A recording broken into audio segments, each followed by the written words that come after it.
Nibalik na karong adlaw Abril 17 ang operasyon sa opisina sa Metro Cebu Water District kun MCWD human kining gipahunong kagahapon tungod sa nahitabong panagbangi tali sa mga kadagkuan sa MCWD ug mga personnel sa Cebu City Hall.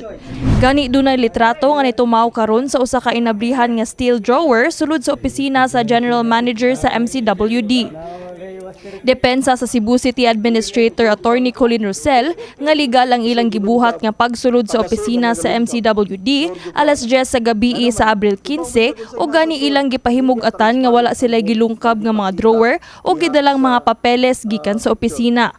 Our job is only to install him, not to fix on the document. No? Kaya ang iyang gihangyo uman siya mosulti nga sa iyang letter nga pangitaan ning dokumento ha o nya ihatag ni nga risa ako uman siya mosulti. So sa tinud-anay lang di ko ka-confirm ko nang hilabot ba siya di, pero suma pa sa picture nga akong nakitaan o nya daghan nga naa sa Facebook dili bugo ang mga tao.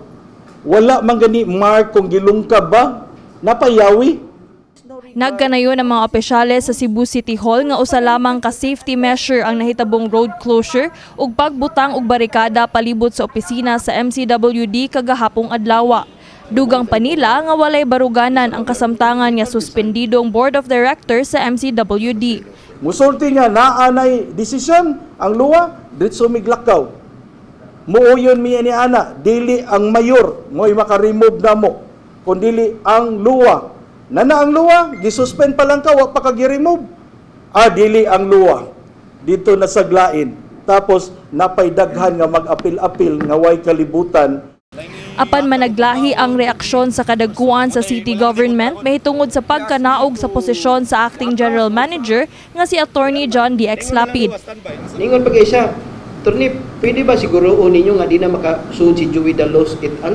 Ikaw mismo ha, requesting all of us. And then, ang tabo, mingon ka, resign ko. So, pero wako nalain, nga naman, successful man, na-install man na to siya. No? Malain day ka, nga bisag ingon ana, imo man siyang nabutang. Now, kanan naman siya siyang gingharian, iyang gihatag og lain. So, ang punto nako, kung asa siya malipayon, lipay lang pug ko, pero naguol ko para sa katawhan. Samtang sa pagtingog ni Cebu Governor Gwendolyn Garcia sa issue sa MCWD, nagkanayon si Cebu City Mayor Mike Rama nga dili kini angay nga mag-apil-apil sa mga issue sa dakbayan. I don't care. They can have it. But they should always be reminded they are the province and we are the city. Kini si Queenie Holigon alang sa My TV, Cebu.